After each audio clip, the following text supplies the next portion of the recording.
What's up, y'all? Another Bible study, Bible reading, Matthew 26. When Jesus had finished all these words, he said to his disciples, "You know that after 2 days the Passover is coming, and the Son of Man is to be handed over for crucifixion." Then the chief priests and the elders of the people were gathered together in the court of the high priest named Caiaphas, and they plotted together to seize Jesus by stealth and kill him. But they were saying, "Not during the festival, otherwise a riot might occur among the people." Now when Jesus was in Bethany at the home of Simon the leper, a woman came to him with an alabaster vial of very costly perfume, and she poured it on his head as he reclined at the table. But the disciples were indignant when they saw this and said, "Why this waste? For this perfume might have been sold for a high price and the money given to the poor." But Jesus, aware of this, said to them, "Why do you bother the woman? For she has done a good deed to me. For you always have the poor with you, but you do not always have me. For when she poured this perfume on my body, she did it to prepare me for burial. Truly I say to you, wherever this gospel is preached in the whole world, what this woman has done will also be spoken of in memory of her." And that's Mary Magdalene. Then one of the 12, named Judas Iscariot, went to the chief priests and said, "What are you willing to give me to betray him to you?" And they weighed out 30 pieces of silver to him. From then on, he began looking for a good opportunity to betray Jesus. Now on the first day of unleavened bread, the disciples came to Jesus and asked, "Where do you want us to prepare for you to eat the Passover?" And he said, "Go into the city to a certain man and say to him, 'The teacher says, my time is near. I am to keep the Passover at your house with my disciples.'" The disciples did as Jesus had directed them, and they prepared the Passover. Now when the evening came, Jesus was reclining at the table with his 12 disciples. As they were eating, he said, "Truly I say to you, that one of you will betray me." Being deeply grieved, they each one began to say, "Surely not I, Lord." And he answered, "He who dipped his hand with me in the bowl is the one who will betray me. The Son of Man is to go, just as it is written of him. But woe to that man by whom the Son of Man is betrayed. It would have been good for him if he had not been born." And Judas, who was betraying him, said, "Surely it is not I, Rabbi." Jesus said to him, "You have said it yourself."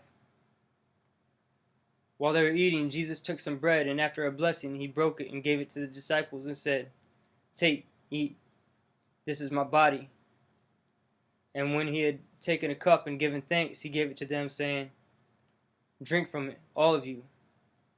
For this is my blood of the covenant, which is poured out for many for the forgiveness of sins. But I say to you, I will not drink of this fruit of the vine from now on until the day when I drink it new in my Father's kingdom." After singing a hymn, they went out to the Mount of Olives. Then Jesus said to them, "You will all fall away because of me this night, for it is written, 'I will strike down the shepherd, and the sheep of the flock shall be scattered.' But after I have been raised, I will go ahead of you into Galilee." But Peter said to him, "Even though all may fall away because of you, I will never fall away." Jesus said to him, "Truly I say to you, that this very night, before a rooster crows, you will deny me 3 times. Peter said to him, "Even if I have to die with you, I will not deny you." All the disciples said the same thing too.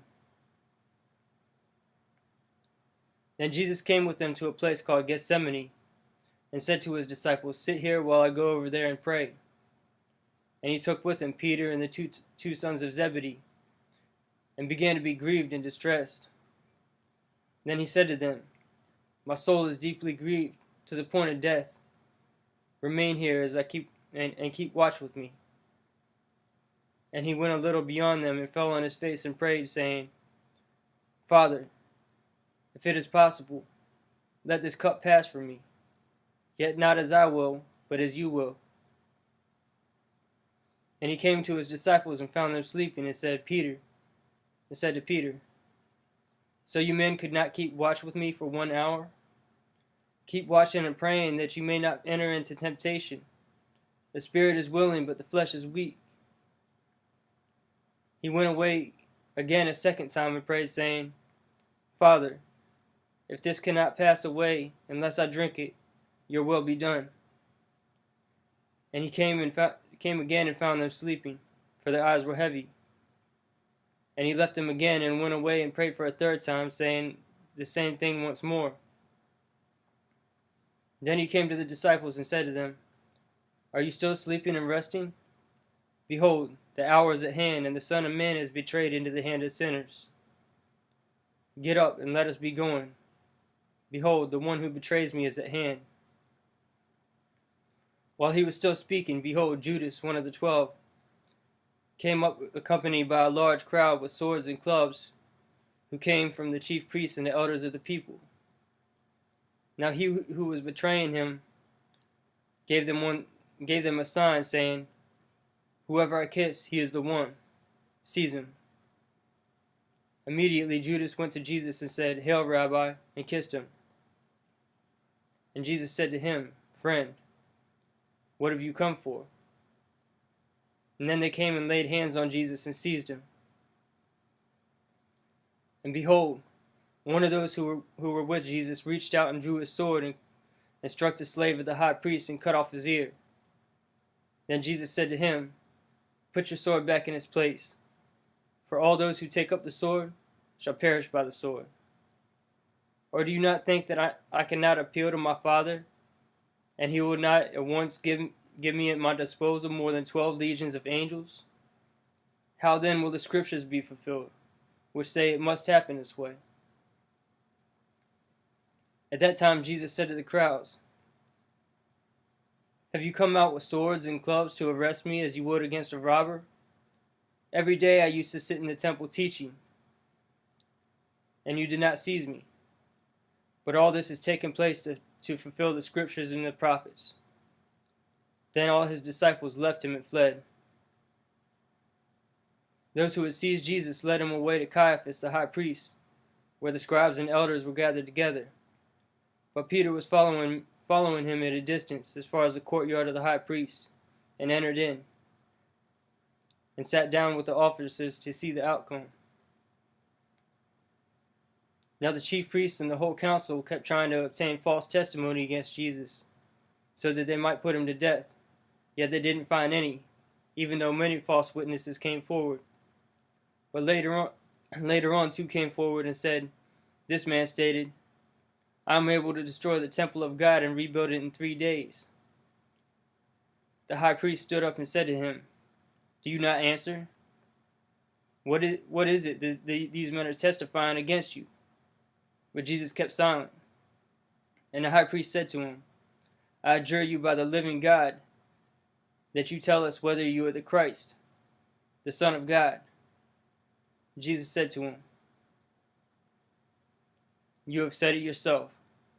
Nevertheless, hereafter you see the Son of Man sitting at the right hand of the power, and coming at the right hand of power, and coming on the clouds of heaven.